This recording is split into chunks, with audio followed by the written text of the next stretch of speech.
Welcome to Great Minds with Lost&Found, the podcast that connects people and reimagines systems to improve mental health for youth and young adults. I'm your host, Joel Kaskinen. Lost&Found is a comprehensive nonprofit organization that aims to do more to eliminate suicide for youth and young adults in the United States.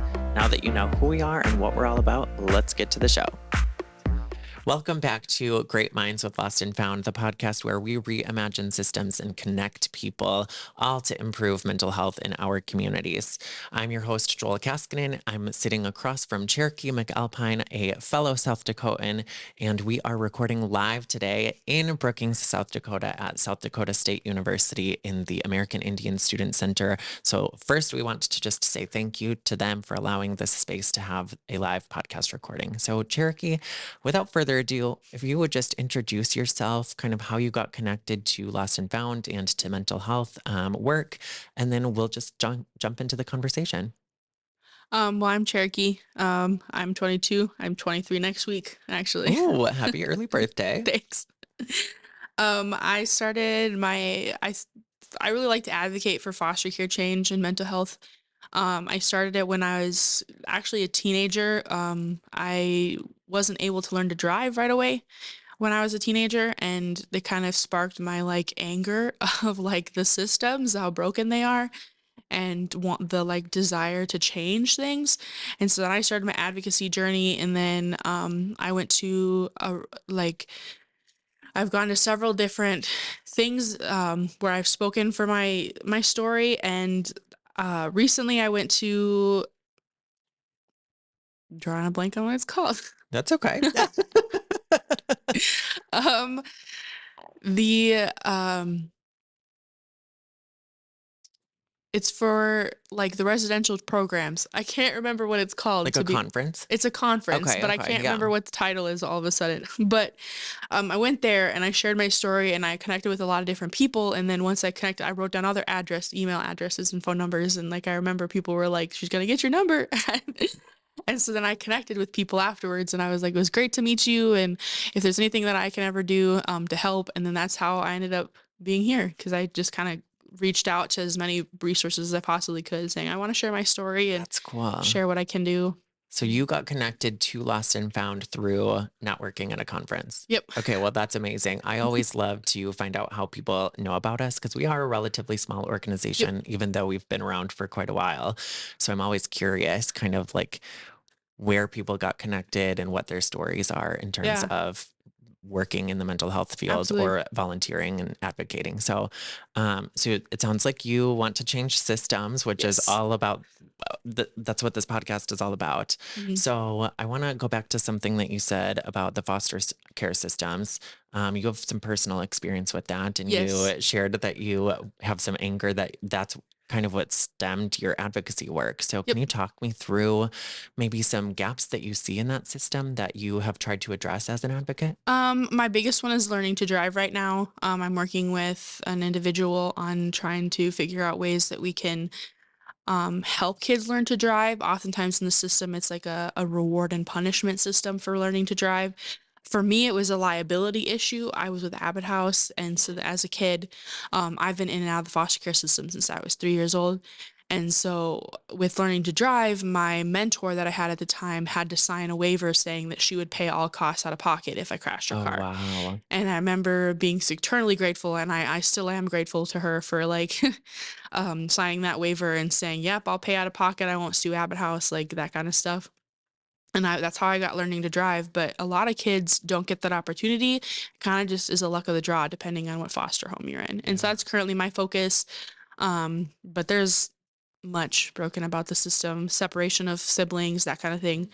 Not being able to see family. I know I had a court order that I had to see my siblings once a month, every month. And I only got to see them 2 or 3 times a year. It kind of just depended on resources and people who are available to drive, that kind of thing. And then foster parents is a high need right now. And, you either get the foster parents that are in it for the money, which I hate to say, or you get the parents who are incredible and are amazing. I know I was blessed with 2 amazing sets of foster parents who have been amazing for my health and my success, and I wouldn't be where I am without them. And it's but you've got the not so great ones, or the ones that are very like, they don't treat their kids equally, that kind of thing. Like, well, you're the foster kids and I have my real kids, that kind of Yeah. thing. And so there's a lot of gaps and like a lot of stigma too with the system. And I think that's my biggest goal, is kind of taking away that stigma, kind of sharing my story, helping people understand a little bit better, like what the system is like and how they can help. That's amazing. Like, Mhm. I simply, first off, I can't even imagine going through the foster care system as a child and picking up on those things that you've witnessed in order to determine and to see that there are needs and there are Mhm. gaps that need to be filled and need to be changed. And Absolutely. now, as a young adult, like, it's cool to see that because of your experience, because of your impact, you're like, let's go do it. Yeah. So for maybe our listeners who don't know much about the foster care system, maybe share, you just said that foster parents are a need.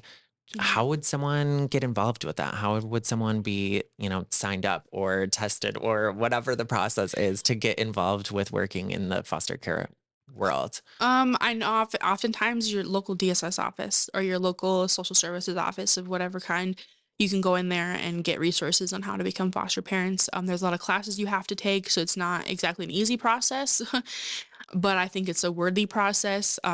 You kind of, and foster parenting is not easy. I cannot imagine being a foster parent, especially with the things that I did as a child.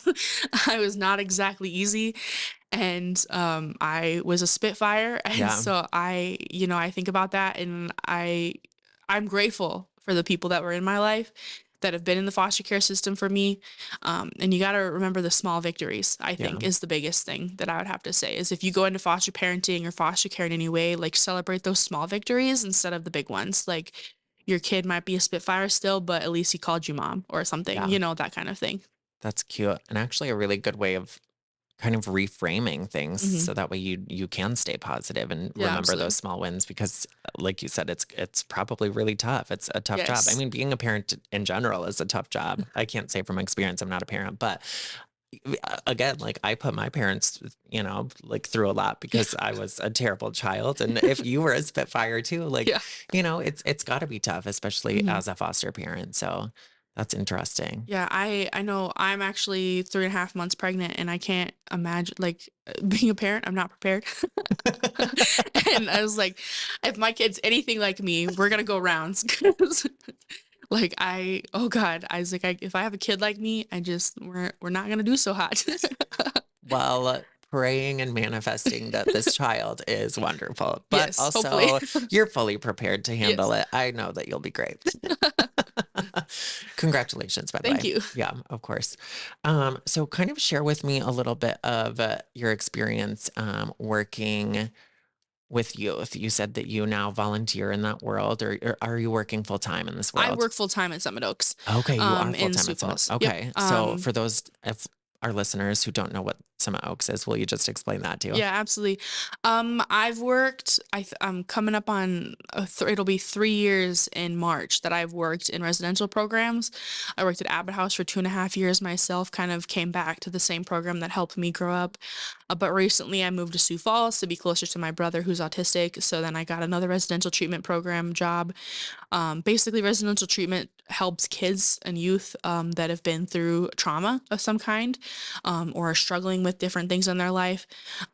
It's an incredible program, and I use the same mantra that I just said earlier with, like, foster parenting, that you got to celebrate the small victories. Like, residential programs are not easy to work in.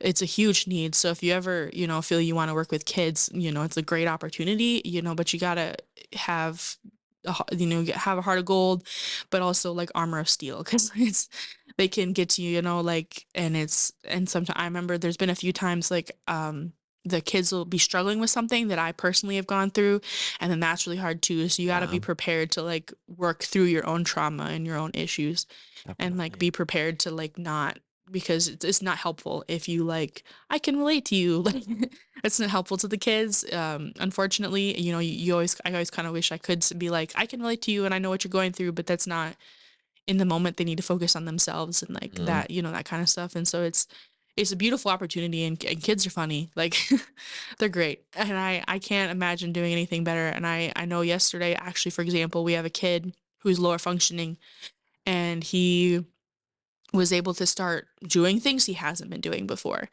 and Wow. like identifying different things in his life and coping skills, feelings, that kind of thing. And I was highly impressed, and I bragged about him. I was bragging to him, the supervisor. I was like, "You have no idea he did all this today," and That's so cool. like you got to celebrate those small wins. Like, yeah, he's not where we want him to be, but at least he's working, Mhm. on what he wants to do, and he's making progress. And even if they have a bad day, you got to find those positives. Like, at least they accepted my answer quicker than they normally do, or something. Yeah. Wow. That's gotta be really rewarding. I mean, like, Yeah. I think of the rewards that I get working in the mental health field and working in suicide prevention, but that must be a totally different kind of reward, but still like so, so impactful. It's It's cool. it's it's I think my favorite part is seeing the progress, and Yeah. like them in the end compared to when I saw them in the beginning. Like, that difference is the most incredible thing, and like that's what I live for. I Yeah. live to see them, leave the residential program like happier and healthier than they've ever been. Yeah. And obviously they're still going to struggle with their trauma and their mental illness and that kind of stuff, but Mhm. at least they have the skills. Yeah. So what age group of youth do you serve at Summit Oaks? The youngest that we have right now is 11, and I think the oldest is 16. But so it's Okay. kind of the adolescent range. A lot of hormones. Yup, it sure sounds like it. Yup. Okay, interesting. The reason I ask is because we primarily serve youth and young adults Mhm, with Lost and Found. And so we serve, kind of 10 to mhm. 34-ish age range, and then also their support systems. And Yeah, so absolutely. the connection I guess I'm trying to make here is like, Yeah. how can we, work together to infiltrate the system to make it better and improve, and also, kind of envelope our youth in our Yeah, communities absolutely.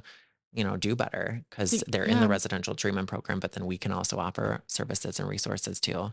I think, reaching out to those residential programs saying, "Hey, we're a resource for people who, when they're leaving the program, like, because every residential youth goes through aftercare procedures, and like, they don't leave our system and then just, never have a resource ever again. They Yeah. have to have resources and help when they leave, because that's what they've been taught, is that, like, these are the resources that help you. You have the skills, but you also need those resources. And a lot of people forget the resources, or they don't know that they're available, Hmm. which, that, I mean, I think we're going to talk about that later, but that's something that, like, people need to know, is that resources are out there that can help you, Yeah. and that not every resource is, like, my experience might be different than somebody else's. And so, like, what I use and my resources that I've used doesn't necessarily mean that it'll 100% help you, but at least Yeah. it's a guide, something that, oh, I'll try this, and then, if you use those resources, at least they'll point you in the right direction. If this doesn't work for you, then you can try A, B, C, and D. Hmm. Mhm. Definitely. Yeah. Cool. Well, we'll definitely circle back to the resources and Yes. programs and offers of support, but I definitely think that we will follow up with other residential treatment programs and Summit Oaks and try to see, what opportunities for partnership we do together. So, Yeah, it'd be awesome. yeah, I think that would be a really, really great opportunity. So kind of transitioning here. In this podcast series, we are focusing on the 7 strategies of suicide prevention Mhm. that the CDC uses. And then also, the goal of this podcast is kind of encompassing 3 kind of ideas. So that's increasing awareness of mental health challenges around us, empowering people to share their stories, and then promoting resources that help people through their darkest times. So, I just kind of want to ask you about those 3 kind of goals that we have for the show. So, what are some things that you do or have done or have seen throughout your experience and in your life that can increase awareness for others? Because obviously, mental health is something that we all have. Mental Mhm. illnesses, mental challenges are something that not all of us face, but Mhm. we're all impacted or know someone Yeah, who faces absolutely. something. So, what are some ways that you have seen or have done to increase awareness? I mean, I think, like, my earliest that I can think about, like, it doesn't matter how old you are. You can start, advocating at any age. And I remember my I didn't do it right, but when I was in high school, I was, like I said, I was at the Abba House foster homes. And I remember a kid made the comment that Abba House kids are crazy. And I stood up and I remember I yelled at the kid.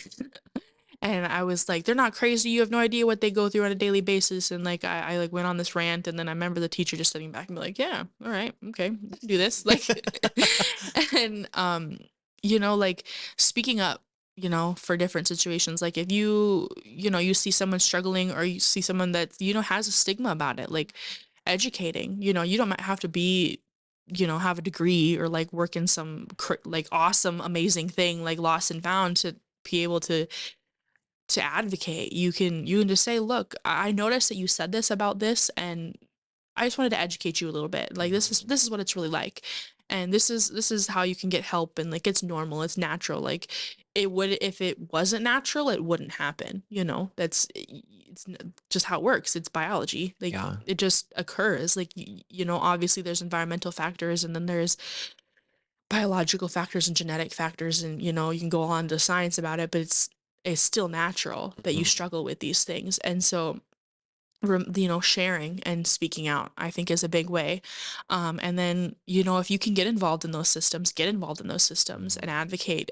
Just start by saying, how can I help? And it might be something small like doing a volunteer job, or it might just be sharing your story like I do. Like it doesn't matter what it is, but it makes a difference. Yeah. Wow.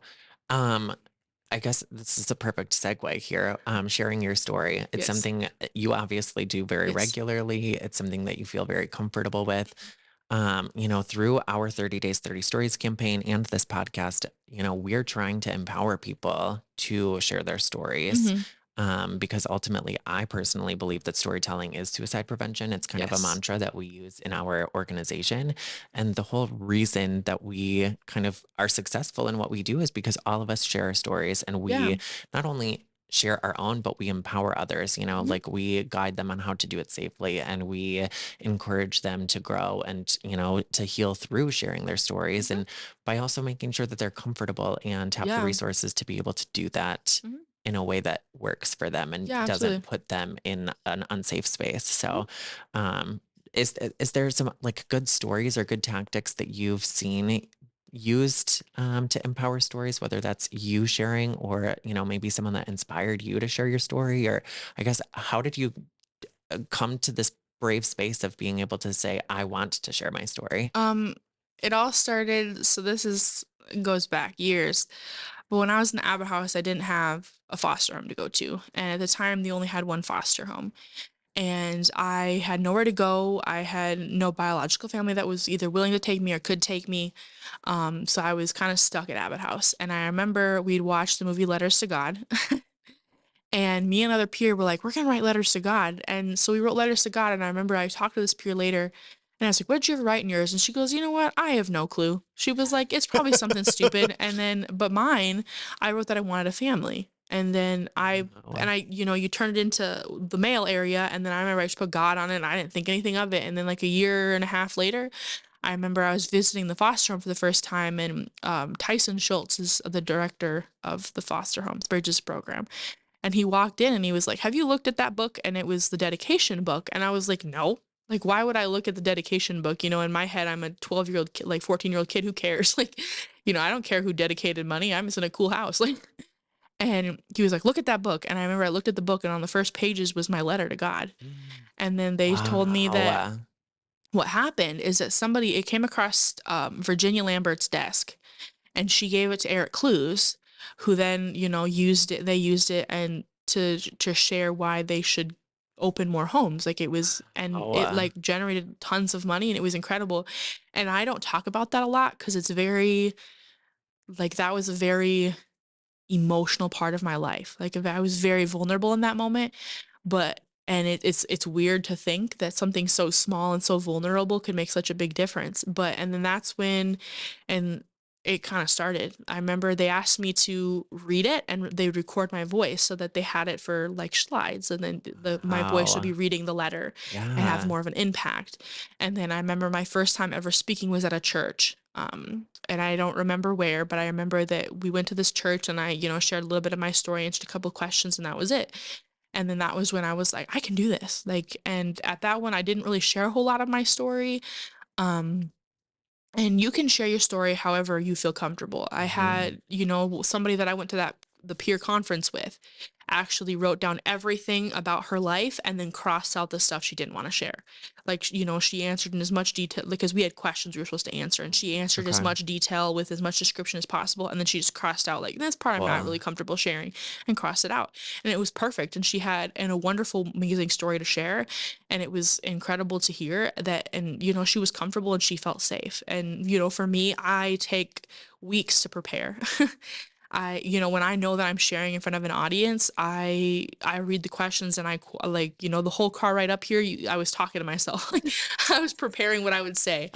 And I prepare, and then that makes me feel more comfortable, Hmm. and helps me know, like, I can talk, and then I'll talk for like hours to myself, and then I'll be like, that doesn't sound quite right. And like, I don't know where I'm going now, but like that kind of stuff. But it's incredible. And sharing your story has a healing component to it too. Like, not just for yourself, but for others. Like, I remember I shared at a college one time for one of my professors, and a kid came up to me and was like, "Hey, I was in treatment too."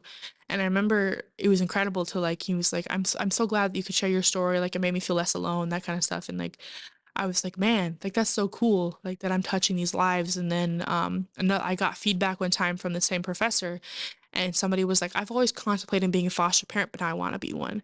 And it was like, I was like, man, I'm making this difference, and it's so small, but it's incredible. Like, Yeah. and that's so healing for me, like, knowing that I'm helping other people kind of understand more.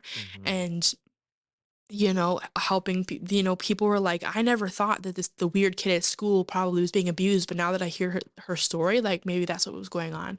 Something was going on in her life. Yeah. And like, it's incredible that they can now identify, like, when somebody's going through something, and like being able to help them a little bit better. Yeah.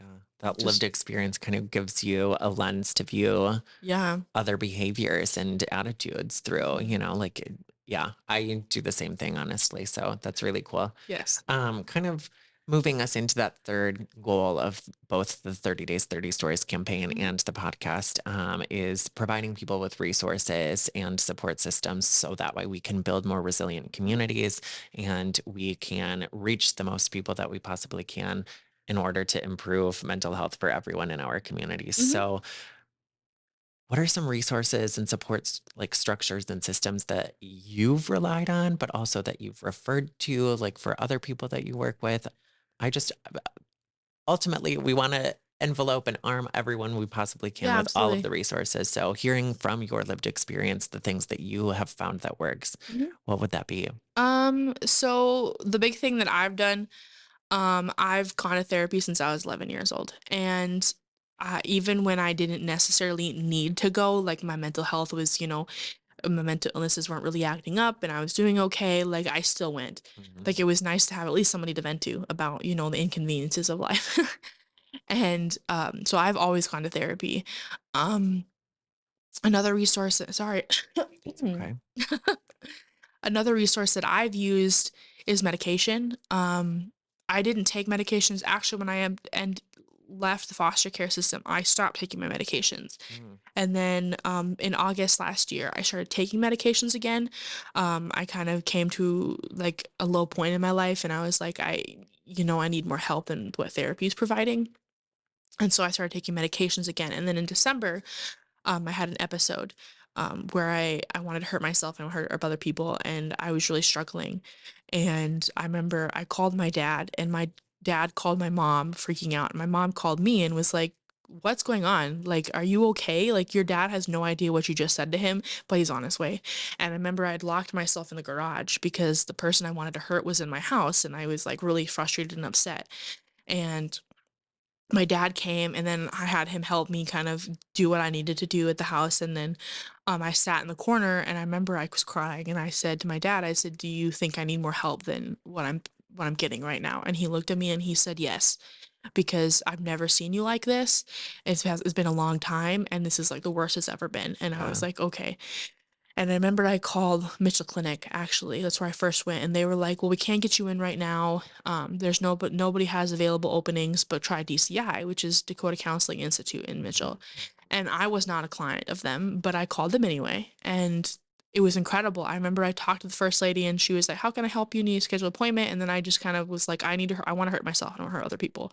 Like, I need help. I don't know what to do." And she was like, "Okay, hold on a second." And I remember hearing the panic in her voice. Like, she was like, "I don't know what to do." And so then she went and talked to other people and came back on the phone and she's like, "Okay, I'm gonna have somebody to talk to." And it was the director. And he talked me through things and then he kind of got me into a little more rational position where I could think a little bit clearer. And he said, Yeah. "Look, this is what you need to do. You need to call Vera Behavioral." And so I called them and then he said, "Call me back if they can't get you in." So I called the Vera Behavioral, was able to get into them, and I called him back and I was like, I'm good. I'm going to Vera Behavioral." And he felt better about the situation. I went to them for 5 days and I was actually then that I was diagnosed with borderline personality disorder. And I've had it most of my life and I've never Wow. been diagnosed until December of last year. Wow. And it was an incredibly powerful moment for me to be able to put words to whatever was going on, because I remember for years I'd be like, "This is what's going on in my life," and they'd be like, "Oh, it's just depression," or "Oh, it's just anxiety." And I remember it always bothered me. It was like, I have an undiagnosed mood disorder. That's what I had as a kid, is what it was diagnosed on, undiagnosed mood disorder. Because Mm. when I was a kid, you couldn't diagnose like those kind of things. Yeah.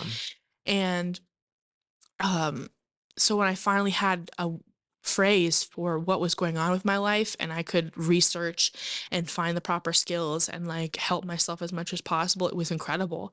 And it changed my life immensely. Um, and so all of those resources helped me a lot, but also my support system. Um, I wouldn't have known to, I wouldn't have, I would have continued on my path if I hadn't been able to call my dad and say, "Look, Dad, I need you right now and I need help. Like, I don't know what to do." And my friends and my family have always been surrounding me and helping me through my darkest moments. And it's incredible, and, we talked about how I'm pregnant and, that's supposed to be like a magic cure for things, but it's not. Like, you could have everything you want in life and you still struggle. And Yeah. so, and that's okay. And so I had people in my life who are like, it's okay. And that's such a huge part, having that support system. You can have as Yeah. much resources as possible, but if you don't have anybody backing you up, then, I don't know where you're gonna go. Yeah, definitely. Wow. I love the piece that you just mentioned, the support system, because that's something that we are so good at in our organization is building the resilient communities, excuse you, Thank you. building resilient communities and fostering support systems for Mhm, people. And ultimately, that's a big part of these systems that are in mhm, place in the world today that is lacking, is helping people be provided with a support system and helping to build that for people. yeah, absolutely. So the fact that you found that through your family, through your friends, and now we're Yes. offering that to others through your Yes. work, I think is so powerful. It just, I mean, Yes. that's the impact that we're trying to make Yeah, because absolutely. when it comes to mental illness, like, and you feel so dark, so alone, so isolated, Mhm. all you want is to be loved and to have Yes. someone to like tell you it's going to be okay. Yes, and to understand and be able to, not judge you. I put myself on this such high pedestal, and I felt Yeah. like I couldn't struggle, and I wasn't allowed to struggle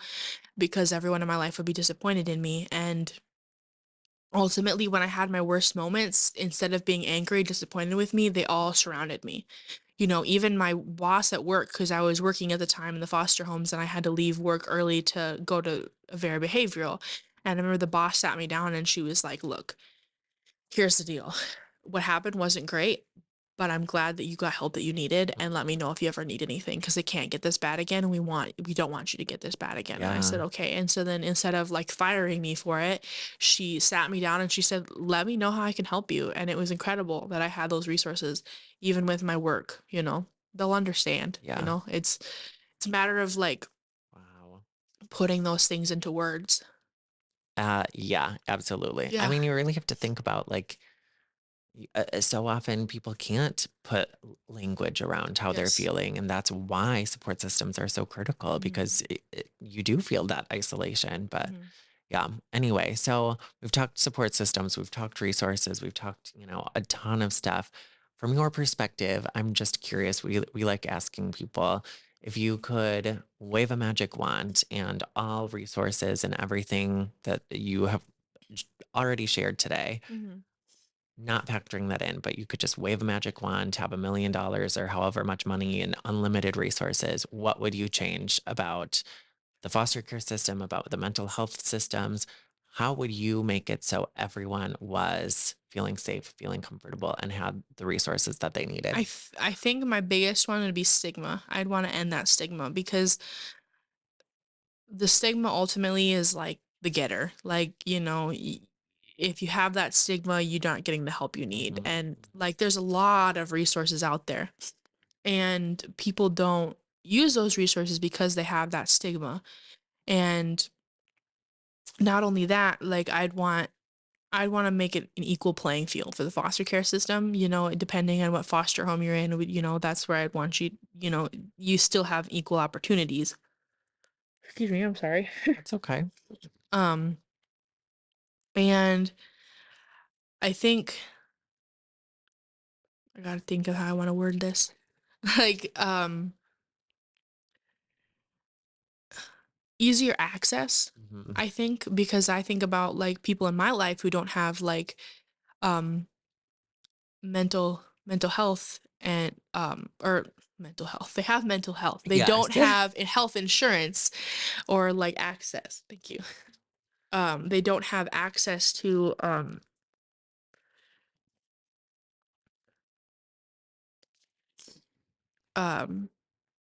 the help that they need, Mhm. and that's the kind of stuff that like I'd want easier access because you think about COVID, for example, impacted so many lives and suicide rates increased, depression, anxiety, mental illness increased. Like it was terrible, Mhm. and life is getting back to normal, so to speak, but is it really normal? Like I think about the McDonald's down the street from where I live, and they're so understaffed, they only have one drive-through open and it takes 30 minutes to get through the drive-through. Yeah. Like, and so there's still people without jobs.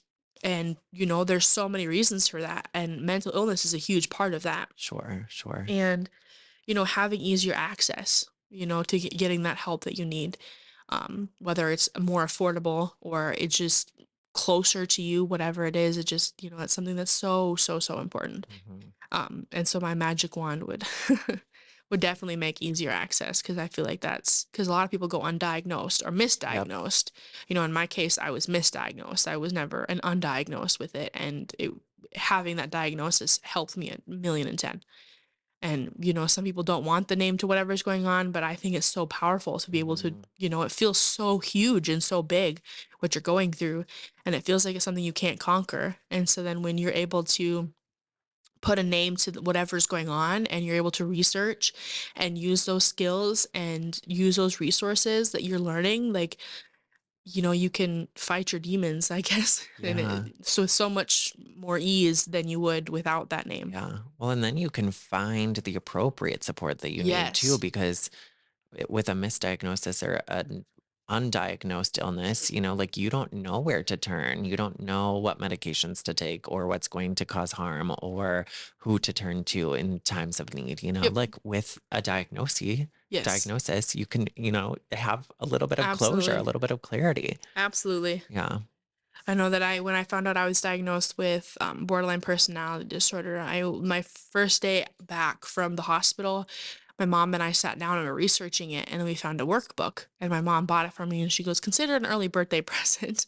That's funny. And so then she bought me this workbook that I've been working on, and it's helped me incredibly. And I'm like, Yeah. whoa, I had no idea that was part of BPD, and like learned so much stuff, and like have been able to be more aware of things. Yeah. That's really interesting. Um, this might be too personal, but you seem to be very open. So I'm going to ask, Okay. what does borderline personality disorder look like or manifest? How does that manifest for you? I'm not sure all of our listeners know what that looks like or what that feels like. Um, So, for me, it's a lot of highs and lows. My highs, I'm sure people have heard the phrase manic, and that's exactly what it's like for me. Mhm. Like I'm on top of the world, I can conquer anything. Nothing can hurt me. I'm okay. Like, and it's to the point that like I fool myself into believing it, and I fool others into believing that I'm okay. And um, uh, Whereas my lows, they're extremely low. Like it's not just like an average day. I'm either super high or I'm super low. And trying to in those lows, I'm wanting to hurt myself, wanting to hurt others. I can barely out of get bed, barely eat, that kind of stuff. And trying to get to like a more stable position in life. And it's chaos in my brain, I guess. There's so many like voices screaming at me and like telling me different things, and like it's all my subconscious, but it's fractured Yeah. essentially is what it feels like. Hundreds of voices, and I remember the meds I started taking actually cleared my mind for the first time in years, and it was incredible feeling to have like a clear mind where I could think clearly and I wasn't chaos, on a daily basis and constant anxiety and like feeling like I'm crazy, Yeah. and it was incredible to finally take medications that stabilize my mind a little bit Mhm. and so that I could be more stable and I could use my wise mind better.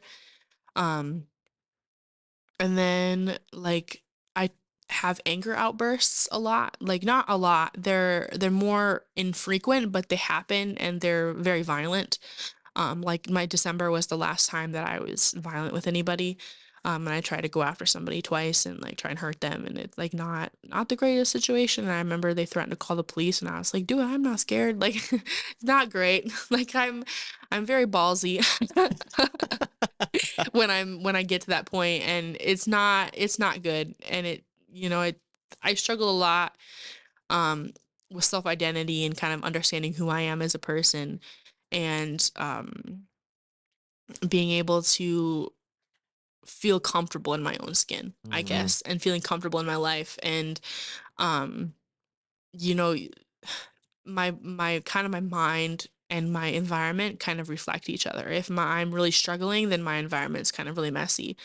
And I know, like, we're talking about college students, and like we're at a college campus right now. And like when I was in college, like all of my energy went into school and work, and like I barely got through those things. And so then when I came home at the end of the night or on my days off, I slept. I couldn't I had to recharge. And so my house was trashed. I remember when I left that apartment, this is embarrassing, but I had flies and like trash, and I remember I was hauling trash bag after trash bag out of that apartment, and it was embarrassing. Like I was like, but when I thought about it, I was like, that's my mental illness, Mhm. and so many people struggle with that. Like, you talk about what happens in your mind, but you don't talk about the environment around you. And a lot of Yeah. people struggle with like just those basic skills like cooking, cleaning, making yourself clean, that kind of stuff. Like those things are so, so hard. And so then people look at people with mental illness and they're like, they're gross because they can't manage to get in the shower or Yeah.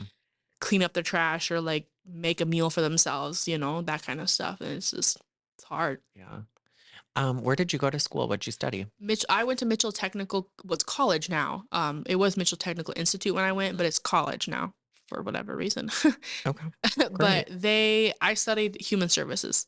Okay, that's right. That's Yep. right. You did tell me that earlier. Yep. Great. It was yep, I don't know, I wanted a field that would help me. I had the experience with advocating, but I wanted Mhm. the educational experience as well.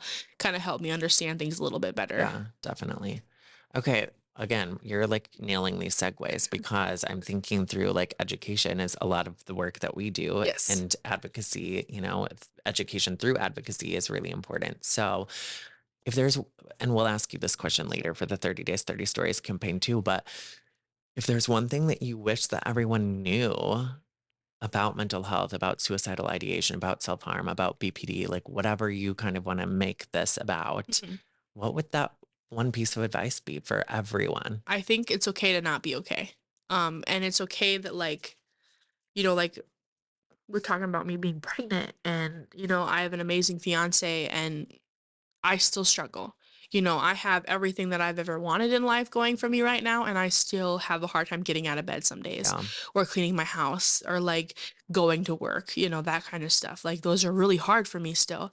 And I remember sitting one time and I was like, why am I still struggling? Like everything is wonderful. I'm gonna have a little boy soon, like that kind of stuff. And like it's incredible and hard. And it's okay to not be okay. And I remember I have to remind myself of that. Like, it's okay that you're not okay right now. Yeah, That kind of thing. Definitely. Mm. Well, thanks so much for sharing. Yes. I think we're about out of time. So is there anything like last minute that you want to share that or expected to share that we haven't asked you so far today, or just like a final thought about mental health and the systems that are in place in our world? Just that I hope that those who are stuck in the stigma world of mental illness, whether it's religiously or culturally or just environmentally, like I really hope that this reaches them and like that they know that like despite stigma, they can get the help that they need if, Yeah. the resources around them aren't helping.